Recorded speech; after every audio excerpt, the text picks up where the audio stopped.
आमचे रघुमामा जाऊन आता 2 महिने होत आले होते आणि एकदा तिन्ही सांजी तांबड्या आजीला रघुमामा खवलेच्या विहिरीजवळ उभा राहून रडताना दिसला.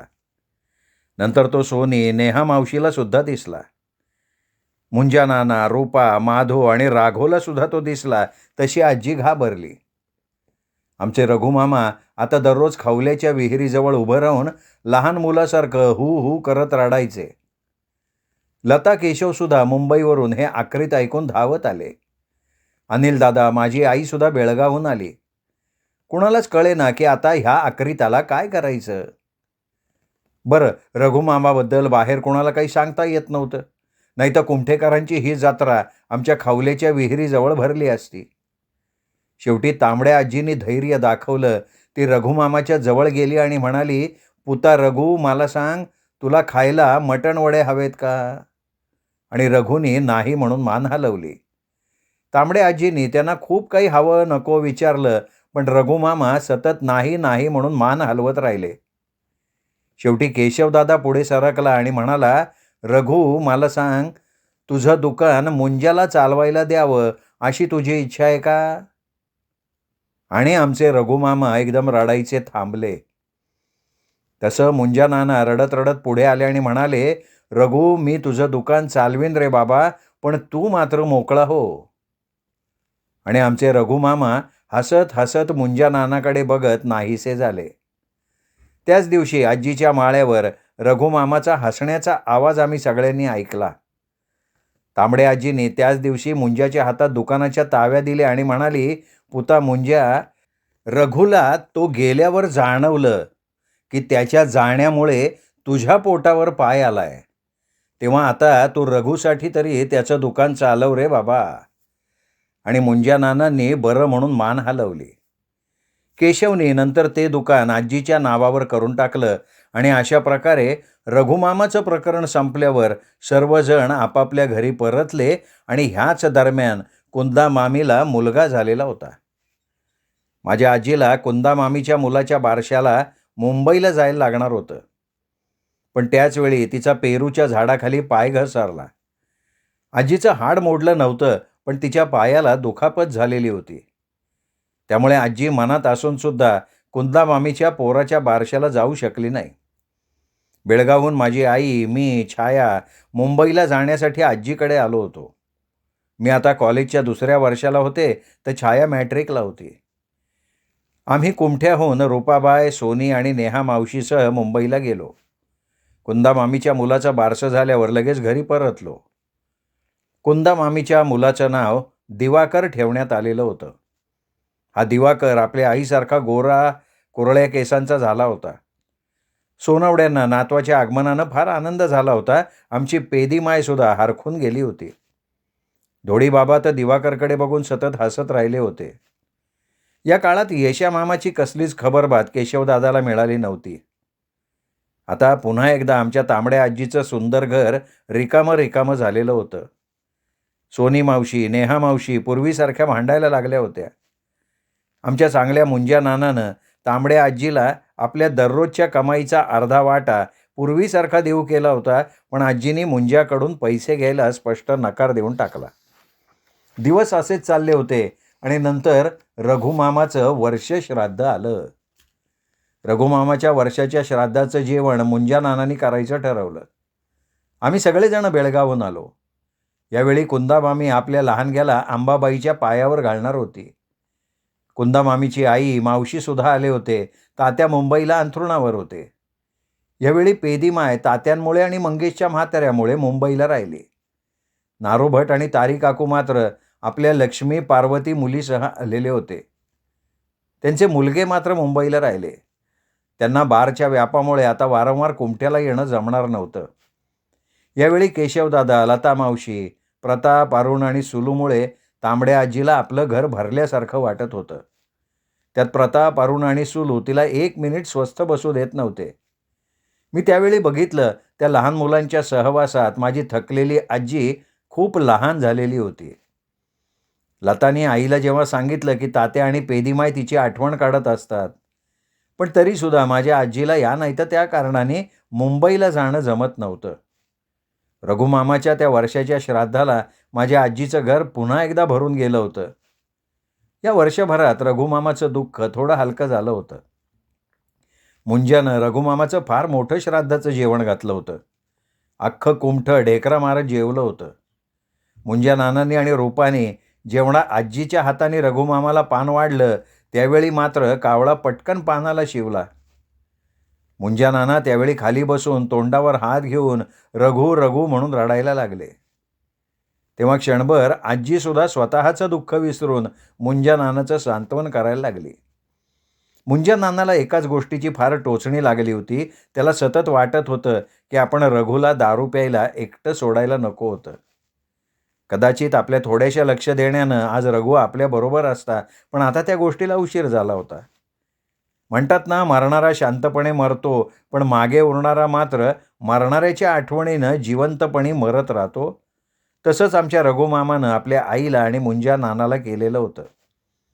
माझ्या तांबड्या आजीने रघुमामाच्या श्राद्धाच्या जेवणाच्या ताटातल्या कुठल्याच पदार्थाला स्पर्शही केला नाही.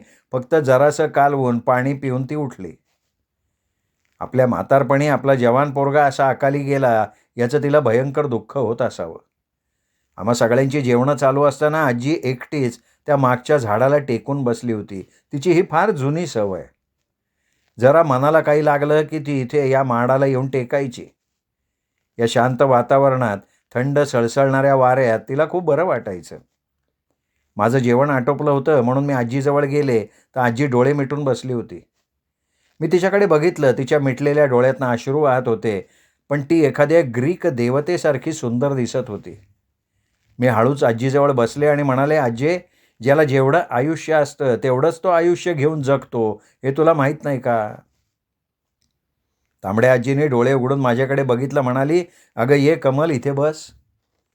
मी बसल्यावर माझा हात आपल्या हातात घेऊन ती कळवळ्याने मला म्हणाली, अगं कमल, मी का आणि कोणासाठी जगतीये ग? मला तुझे आजोबा गेले ना, तेव्हा त्यांचा फार राग आला होता. अगं असं न सांगता कोणी पटकन कसं जाऊ शकतं? शकूसुद्धा तशीच या घरातनं गेली. ती पुन्हा कधी परत आलीच नाही. कमल, तुझे बाबासुद्धा फार चांगले होते ग, पण ते सुद्धा आम्हा कुणाला काही न सांगता असेच तुझ्या आजोबांसारखे निघून गेले. त्यांनी माझ्या नलीचा सुद्धा विचार केला नाही. आणि आता हा रघु. कमल, असं नको असताना हे आयुष्य जगत राहणं फार कठीण असतं ग. तुला सांगते कमल, कधी कधी मला वाटतं माझ्या हातात असतं ना, तर मी तुझ्या आजोबांना, तुझ्या बाबांना, शकूला, रघुला माझं थोडं थोडं आयुष्य वाटून दिलं असतं ग पोरी. मी माझ्या तांबड्या आजीकडे बघत राहिले होते. ते सुंदर शिल्प आपलं आयुष्य वाटण्याच्या गोष्टी करत होतं. आपण का आणि कोणासाठी जगतोय हेच तिला कळत नव्हतं. पण माझ्या सुंदर आजीला त्यावेळी ठाऊकसुद्धा नव्हतं की तिला अजूनही खूप आयुष्य जगायचं होतं. तिच्या आयुष्यातला सगळा भोग भोगून पूर्ण करायचा होता. मी नंतर काही न बोलता माझ्या आजीजवळ बसून राहिले. जेव्हा शब्द निःशब्द होतात ना, तेव्हा मौनच फार सुखाचं वाटतं. त्या रात्री सगळ्यांची जेवणं आटोपल्यावर आजीजवळ माझी लता मावशी येऊन बसली आणि म्हणाली, माय, मला जरा बोलायचं आहे. तांबड्या आजीने तिच्याकडे बघितलं तसं ती चाचरत म्हणाली, माय, आपला येशा दोनदा मुंबईला येऊन गेला. आजीला भयंकर आश्चर्य वाटलं. ती एकदम म्हणाली, लते, त्याला ठाऊक आहे ना रघु गेला ते? लता मान खाली घालून म्हणाली, माहिती आहे माय, पण तो म्हणाला रघु आपल्या कर्मानं मेला. मला त्याच्यासाठी तिथे जाऊन रडायला वेळ नाही. माय, ह्यांनी यशाला स्वतः जाऊन सांगितलं की यशा फक्त एकदाच कुमठ्याला जाऊन आईला भेटून ये, पण तो नाही म्हणाला. माय, आपला येशा खूप मोठा झालाय ग. त्यांनी नरिमन पॉईंटला मोठा फ्लॅटसुद्धा घेतलाय. पण माय, आपला येशा फार बदललाय. तो दोनदा मुंबईला आला तरी माझ्याकडे उतरला नाही. तो त्याच्या फ्लॅटमध्ये उतरला होता. कदाचित माय, पुढच्या महिन्यात दुबईवरनं यशा परत येणार आहे. त्याला इथे एका मोठ्या कंपनीत नोकरी लागली आहे, असं तो यांच्याकडे म्हणत होता. माय, माय, केशवने मला तुझ्याजवळ यशाबद्दल काही बोलू नको असं सांगितलं होतं. तो मला म्हणाला की मायला आपण आहोत की आता मायला यशाची गरज नाही. पण माय, मला राहवलं नाही म्हणून मी तुला सांगितलं. आजीला हे केशाचं वागणं फार लागलं. स्वतःचा सख्खा भाऊ वारला तरी यशाला त्याचं थोडंही दुःख नव्हतं. आपल्या आईला, बहिणींना भेटावं असं त्याला वाटलंही नव्हतं. आजीला कळेना हा भोग तिच्याच वाट्याला का येतोय. पण थोड्या वेळानं ती एकदम शांत झाली. आम्ही आजीकडे बघत होतो. ती आपल्याशीच पुटपुटली, हा येशा तर दुसरा शकू निघाला. आणि ती एकदम लताला म्हणाली, लते, यापुढे येशाची कुठलीही गोष्ट मला सांगायची नाही. आणि आजी झोपायला गादीजवळ गेली तसं तिच्या लक्षात आलं की लता अजूनही तिच्याकडे बघतीये. त्याबरोबर आजी गादीवर बसली, तपकिरीची डबी काढत लताला म्हणाली, आणखीन काही तुला त्या दुसऱ्या शकूबद्दल सांगायचं असेल लते तर सांगून टाक. आता सगळं सहन करायची सवय झाली आहे. तशी लता आईजवळ जाऊन बसली आणि म्हणाली, माय अगं, आपल्या येशाने दुबईला लग्न केलंय आणि तो आपल्या बायकोला घेऊन तुझा आशीर्वाद घ्यायला कुमठ्याला येणार आहे असं तो केशवला म्हणत होता. पण इथे यायचं त्याचं नक्की नाहीये. आजीला पुन्हा एकदा वाटलं की हे माणसाचं जीवन किती विचित्र आहे. तिचा एक मुलगा आत्ता चितेवर राख होऊन गेला होता आणि दुसरा मुलगा आपलं वैवाहिक जीवन सुखाचं जावं म्हणून तिचा आशीर्वाद घ्यायला कदाचित येणार होता. आजीला एकदम यशाची घृणा आली. ती लताला चिडून म्हणाली, लते, यशानं गुपचूप लग्न केलं ते बरोबरच केलं. नाहीतर मी त्याच्या गळ्यात त्याच्या 2 बहिणींच्या लग्नाचा गळफास घातला असता ना. आणि आता तो कशाला बायकोला घेऊन इथे येणार आहे? माझं हे घर, इथली इस्टेट दाखवायला? लते, तो जर इथे आला तर त्याला सांग, रघुच्या चितेबरोबर माझी सोनी आणि नेहाची चितासुद्धा पेटली आहे. आता फक्त राख बघायला इथे येऊ नकोस. तेव्हा लता पुन्हा चाचरत म्हणाली, माय खरं सांगू का? येशा इथे येतोय ते रघुचं दुकान आणि घर आपल्या नावावर करून घ्यायला. तो केशवकडे म्हणत होता की हा कोण कुठला मुंज्या आणि मायची मुलगी म्हणून मिरवणारी ती हुशार रूपा कोण? उद्या हे मायला फसवतील, दुकान आणि घर खातील, त्यावेळेला मायच्या लक्षात येईल. आणि माय नंतर हे ऐकून केशव यशाला म्हणाला की मी ते दुकान मायच्या नावावर केलंय. जर तुला दुकानाबद्दल काही बोलायचं असेल तर तू मायकडे जाऊन बोल, माझा त्या दुकानाशी संबंध नाही. हे ऐकून मात्र आजीच्या तळपायाची आग मस्तकात गेली. तिने लगेच केशव, लता, माझी आई, अनिल दादा यांना बोलवलं. त्या दुकानाबद्दल चर्चा केली. तेव्हा त्या सगळ्यांनीच त्या दुकानाशी आमचा काही संबंध नाही, तिने ते दुकान मुंज्याला दिलं तरी आमची हरकत नाही असं स्पष्टपणे सांगितलं. पण त्यावेळी सोनी आणि नेहा खवल्याच्या विहिरीवर भांडी घासत होत्या. त्यामुळे त्यांना तिथलं बोलणं आणि दुकानाबद्दल आणि यशाबद्दल काहीही कळलं नाही. तांबडी आजी नंतर आम्हा सगळ्यांना म्हणाली, लता, नली, तुम्हाला ठाऊक आहे की रूपावर मी माझ्या सख्ख्या मुलीप्रमाणे माया केली आहे. तुम्हा सगळ्यांपेक्षा रूपानं मला वेळप्रसंगी जास्त सांभाळलंय. आता रघुच्या दुकानामुळे ते कुटुंब 4 घास सुखात खातं. पण मला ठाऊक आहे, रूपाच्या घरातल्या कुणालाही त्या दुकानाबद्दल आशा नाहीये. मी सुद्धा यशाचा विचार करूनच ते दुकान मुंज्याच्या नावावर केलं नव्हतं. पण आता वाटतं उद्या माझ्यानंतर हा येशा त्या मुंज्याला दुकानातनं बाहेर काढेल आणि रघुचं ते दुकान, हे माझं घर विकून तो दुबईला निघून जाईल. म्हणून मी आत्ता तुम्हा सगळ्यांना सांगते की जे काही माझं इथे आहे ते काहीही मी यशाला देणार नाही आणि त्याला ते मिळू नये अशीच माझी इच्छा आहे. म्हणून मी रघुचं ते दुकान रूपाच्या नावावर करणार आहे. तुम्हा कोणाला काही सांगायचं आहे किंवा बोलायचं आहे का? कुणीच काही बोललं नाही. पण तांबडे आजीचं हे मात्र चुकलं होतं. आपला हा निर्णय तिने सोनी आणि नेहाच्या समोर घ्यायला हवा होता. तांबडी आजी नंतर उठली, दिवाणखान्यात गेली. तेव्हा वरच्या माळ्यावर तिला धुसफूस ऐकू आली. आजी दुःखानं त्या माळ्याकडे बघत म्हणाली, रघु बाळा, मला थोडी तुझ्याजवळ जागा ठेव बरं.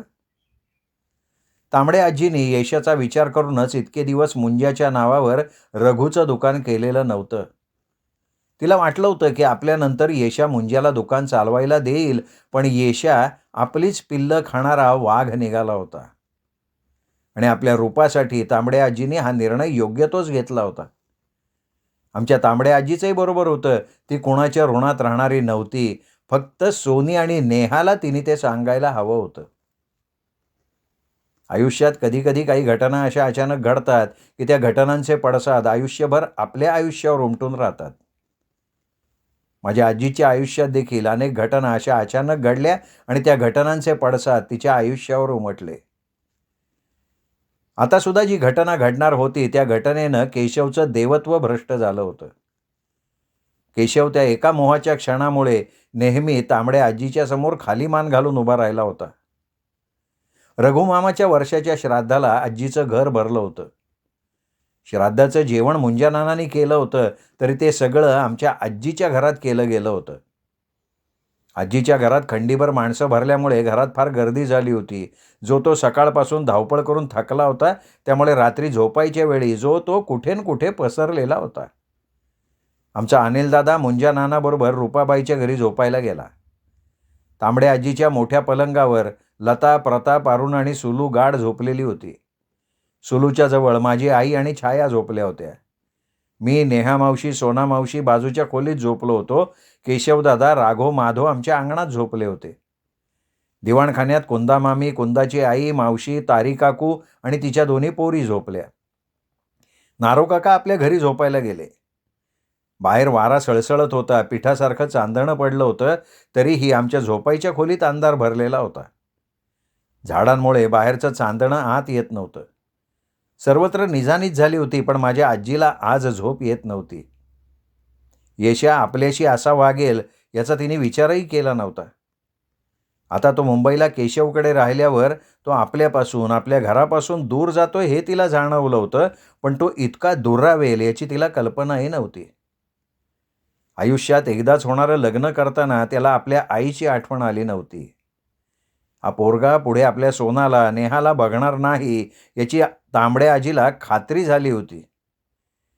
तिने लताला दिसू दिलं नव्हतं, पण यशाचं ते सगळं ऐकून आजीला फार मोठा धक्का बसला होता. यशाच्या विचारांनी आजीची झोप उडाली होती. तिला पूर्वीचे दिवस आठवले आणि आजीला आजोबांची आठवण आली. त्या क्षणी रघु आठवला. रघुनी कधी आपल्या भावनांचं प्रदर्शन केलं नव्हतं, पण तो सोनीला खायला आणून द्यायचा. आजीची तपकिरीची डबी न बोलता भरून ठेवायचा.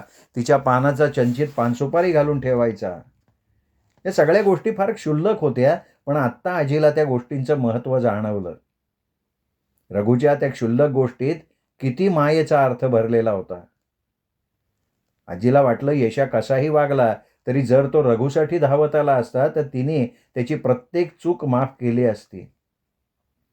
पण यशा एका स्वार्थाच्या घाणीत वळवळणारा किडा निघाला होता. घरादाराला खाणारा किडा. त्या मानानं केशव मुंजा परके असून सुद्धा उमद्या हृदयाचे होते.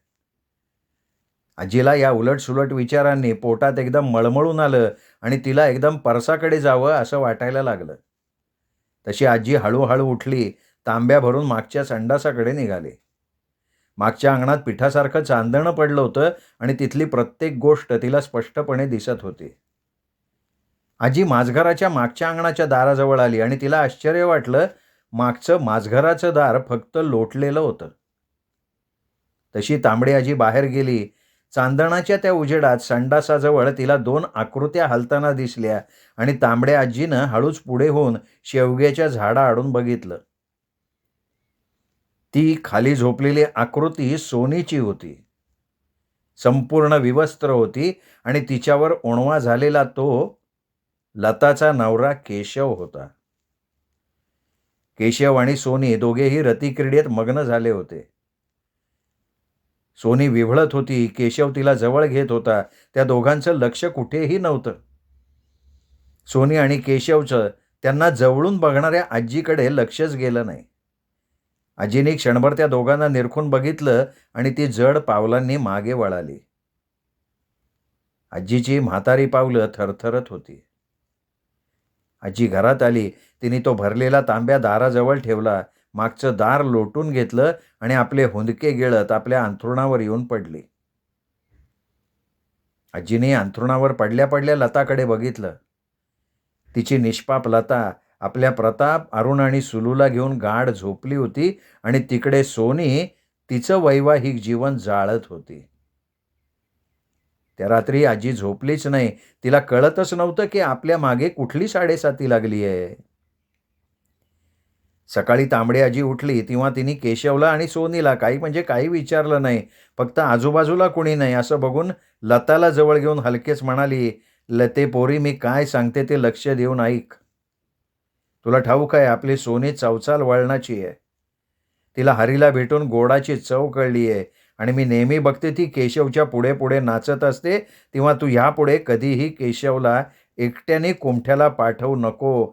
तो येणार असेल तर तू त्याच्याबरोबर ये." शहाण्या लतेनं आजीला विचारलं, की "माई, काही घडलंय का?" आजी म्हणाली, "पोरी, कधी काही घडेपर्यंत थांबू नये ग." आणि लता गप्प झाली. वास्तविक लतानं स्त्रीसुलभ भावनेनं केशवची वारंवार सोनीच्या वक्षस्थळाकडे जाणारी नजर ओळखली होती, पण ती त्याबद्दल केशवला काय बोलणार? लताला वाटलं, आपल्या आईनं सुद्धा केशवची ही नजर ओळखली आहे आणि म्हणून ती आपल्याजवळ स्पष्ट बोलली आहे. लतानी नंतर आईकडे काही न बोलता फक्त मान हलवली. आणि हुशार लतेनं खरोखर केशवला नंतर कुमठ्याला कधीच एकटं पाठवलं नाही. स्वतः लता कधी पेदीमायबरोबर नाही तर कुंदा मामीबरोबर कुमठ्याला येई आणि 4 दिवस राहून निघून जात असे. त्या दिवशी कुंदा मामीला आपल्या लहानग्याला अंबाबाईच्या पायावर घालायचं होतं म्हणून घरातले सगळेजण देवळात गेले होते. आजी मात्र घरातच होती. आता अंबाच जर तिच्यावर अशी फिरली होती तर ती देवळात जाऊन आंबेकडे मागणार काय होती? कुंदा मामीने अंबाच्या पायावर मुलाला घातलं आणि त्याच दिवशी संध्याकाळी सगळे मुंबईला परतले. मग आजीचं घर पुन्हा रित्या गाड्याप्रमाणे रिकामं झालं. आता माझ्या आजीला घरात करमत नसे. ती सतत मागच्या दारी माडाखाली बसून समुद्राच्या लाटांचा धीर गंभीर आवाज ऐकत राही आणि मग आपल्या जुन्या आठवणीत बुडून जाई. कधी वरच्या माळ्यावरची धुसफूस ऐकत राही. त्यावेळी तिच्या सुंदर डोळ्यात असीम वेदना उमटत असत. हल्ली हल्ली सोनी खूपदा आईकडे मुंबईला लताकडे मी जाते म्हणून हट्ट करायची आणि आजी त्यावेळी काही न बोलता गप्प तपकीर ओढत राहायची. एकदा सोनीने आईला स्पष्ट सांगितलं, की "माय, जर तुम्हाला लताकडे पाठवलं नाहीस तर मी पुन्हा हरीशी सूत जुळवीन. मग माझं काय व्हायचंय ते होऊ दे." आणि सोनीने खरोखर ठरवलं होतं, की आपण हरीबरोबर सरळ मुंबईला जायचं, लग्न करून टाकायचं. नंतर त्या अनिला काहीही करू देत. लग्न झाल्यावर आणि तिला काही करू शकणार नाही असं तिला वाटत होतं, कारण सोनीला आता एकटं राहणं जमत नव्हतं. सोनी उफाड्याची होती. त्या भयाण संध्याकाळी ते वेंगुर्ल्याचे तरुण पहिल्यांदा तिचा उपभोग घेताना तिला वेदना झाल्या होत्या, पण नंतर हरीबरोबर हेच सुख घेताना तिला स्वर्गसुख लाभलं होतं आणि ते सुख तिला पुन्हा पुन्हा हवंसं वाटत होतं. त्या सुखाच्या धुंदीत तिने केशवला सुद्धा जवळ केलं. हरीसारखंच केशवनं तिला तृप्त केलं. सोनीला आता पुरुष हवा होता, मग तो केशव असो नाही तर हरी. केशव कुमठ्याला यायचं नाव घेत नव्हता. सोनी अस्वस्थ झाली. ती सारखी आईच्या मागे मुंबईला जाण्याबद्दल सांगायला लागली. शेवटी आजी भडकली. ती सोनीवर ओरडून म्हणाली, "सोने, जर का तू लताच्या संसारात बिब्बा घातलास ना, उभीच चिरून टाकीन मी तुला. जा, त्या हरीचा गू खायला जा, पण तुझ्या हरीचं इथे माझ्या किंवा रूपाच्या घरी नाटक नकोय. आणि सोने, मला पुन्हा जर हरीचं कळलं ना तर बघ मी काय करते ते." तांबडी आजी एवढं बोलली, रूपाच्या घरी जाऊन बसली. थोड्या वेळाने नेहाने तिला येऊन सांगितलं, "माय, सोनी तुला शिव्या घालत बसली आहे." पण नंतर मात्र सोनीने मुंबईला जायचा हट्ट कधी धरला नाही. रूपाला, आजीला, नेहाला कोणालाच ठाऊक नव्हतं, की हरी कुमठ्यात आला की भर रात्री अंधारात येऊन सोनीला फाटकाजवळ भेटून जातो. हे गुपित अनिला सुद्धा माहिती नव्हतं. हरी सोनीशिवाय राहू शकत नव्हता आणि सोनी हरीशिवाय. त्या दिवशी सुद्धा रात्री 2 वाजता हरी सोनीला भेटायला आला आणि नंतर मसणवटीतून घरी लपत-छपत जाताना हरीनं गुंडा भूताच्या विहिरीजवळ कुणीतरी ठेवलेलं करणीचं पान आणि लिंबू ओलांडलं आणि हरीला ती करणी बांधली होती. ही करणी हरीला बांधायला सोनीच कारणीभूत झाली होती. त्या रात्री सोनी बाजूला बसलेली असताना तिने त्या अंधारात हरीशी संभोग केला होता. त्या अशुभ करणीमुळे ती करणी हरीनं ओलांडल्यावर त्याला लगेच बाधली. त्या रात्री हरी घरी शिरला, तो भयंकर ताप घेऊन. अनिला आधी वाटलं हरीला साधा ताप आला असेल, पण त्या तापात हरी जेव्हा वेड्यासारखे चाळे करायला लागला तशी अनी घाबरली. तिला कळलं हरीवर करणी झाली आहे. आणि अनिने हरीला तापात सुद्धा हरी तू रात्री कुठे गेला होतास असं विचारलं. हरी काही बोलेना. आता तो तरी कुठल्या तोंडानं आनीला सांगणार की तो सोनीला भेटायला गेला होता. तरी आनीने हरीवरनं उतारा काढला. तो गुंड्या भूताच्या विहिरीजवळ न ठेवता रस्त्यावर नेऊन ठेवला आणि नंतर व्हायचा तो परिणाम झाला. त्याच रात्री हरी रक्त ओकून डोळे फिरवून थंड झाला. कुमठेकर म्हणाले, आनीला तिच्या वाईट कर्माचं फळ मिळालं. अर्थात हरीच्या मृत्यूनं कुमठ्यात अनेक तर्कवितर्क लढवले गेले. कोणी म्हणाले आनीनं सोनीवर करणी केली म्हणून तांबडे आजीने त्याच्यावर मूठ मारली, तर कोणी म्हणाला आनीची करणी हरीला नडली. कोणी तोंडाला येईल ते वाटेल तसं बोलत होतं. पण या घटनेनं हरीवर मनापासनं प्रेम करणारी सोनी फार उद्ध्वस्त झाली. तिला वाटलं हरीबरोबर सूत जुळवणार असं आपल्या आईला म्हटलं म्हणून आईने हरीवर मूठ मारून त्याला ठार केलं. शकूच्या डोक्यात जो अशुभ किडा आपल्या आईबद्दल वळवळत होता, तोच किडा आता सोनीच्या डोक्यात वळवळायला लागला आणि सोनी आपल्या आईची विलक्षण घृणा करायला लागली. तिने ठरवलं यापुढे आपण आपल्या मनाला येईल तसं वागायचं. माझी तांबडी आजी हरी करणीनं वागला हे कळल्यावर फार घाबरली. वास्तविक सोनीवर आनीनं करणी केली म्हणून तिने हरीचा शर्ट नेऊन त्याचा तुकडा काढून आनीला फक्त धमकी दिली होती. माझ्या आजीला मूठ मारणं काय, साधी करणीसुद्धा करता येत नव्हती. पण आनी आता आपल्यावरच संशय घेणार आणि काहीतरी करणार या विचारानं आजीला सुटला घाम. ती तशीच धावत आनीकडे गेली. म्हणाली, आने मी तुझ्या हरीला काही केलं नाही हा. आणि आनी तांबड्या आजीशी काही न बोलता आत निघून गेली. तांबड्या आजीला ठाऊक नव्हतं, पण आनीला ठाऊक होतं की तांबड्यानं आपल्या हरीला काहीही केलेलं नाहीये. कारण तांबडीनं जो शर्ट हरीचा म्हणून नेला होता, वास्तविक तो शर्ट बाजीचा होता. आणि बाजीला काही होऊ नये म्हणून आनीने सोनीला बरं केलं होतं. जर का माझ्या तांबड्या आजीने हरीला मूठ मारली असती तर ती मूठ कपड्यामुळे बाजीला लागली असती आणि आनीचा बाजी अजून धडधाकट होता. वास्तविक करणीच्या पानातल्या लिंबाला हरीनं चुकून त्या अशुभ घटकेत अशुभ कार्य करून ओलांडलं. ती करणी त्याला लागली. हा निव्वळ योगायोग होता. कदाचित सोनीने केशवबरोबर रतिक्रीडा करून हरीच्या प्रेमाशी प्रतारणा केली होती आणि त्याचंच फळ अंबानी तिला असं दिलेलं असावं. कारण काही असू दे, आनीचा देखणा हरी तडफडून मेला होता हे मात्र खरं. हरीच्या मृत्यूनं एक घटना आपोआप घडली. माझ्या तांबड्या आजीला ती कळली नाही. हरी आपल्या आईच्या करणीनं मेला ही एकच गोष्ट सोनीने आपल्या मनात घेतली. ती आईपासनं दूर गेली. शकू आणि यशाच्या रांगेत जाऊन उभी राहिली. आपल्या आजारपणात आपल्या आईने किती खस्ता खाल्ल्या, तिच्यामुळे आपण बऱ्या झालो, हे सगळं सोनी विसरली आणि आपल्या आईशी दुरत्वानं वागायला लागली. पुढे पुढे तर सोनी आपल्या आईला आपल्यामुळे जास्तीत जास्त त्रास कसा होईल हेच बघायला लागली. माझ्या आजीला आपली मुलं आपल्याशी असं का वागतात हेच कळेनासं झालं आणि ती आपल्या नशिबाला दोष देत शेवटपर्यंत रडत राहिली. तांबड्या आजीनं बरं केलेलं ते अशुभ गिधाड वर आकाशात घिरट्या घालत तांबड्या आजीवर आपली सावली टाकून घिरट्या घालत फिरतच राहिलेलं होतं. श्रोते हो, तुम्ही ऐकताय आयडा बॅरेटो लिखित तांबड्या आजीचं सारवलेलं अंगण ही कादंबरी. आजचा भाग इथेच संपला. पुढचा भाग ऐकण्यासाठी उद्या भेटूयात दीपक रेगे कथाकथन चॅनलवर. पण श्रोते हो, अजूनपर्यंत तुमच्याकडनं चॅनल सबस्क्राईब झालं नसेल तर प्लीज चॅनल तेवढं सबस्क्राईब करा. भेटूयात उद्या. नमस्कार.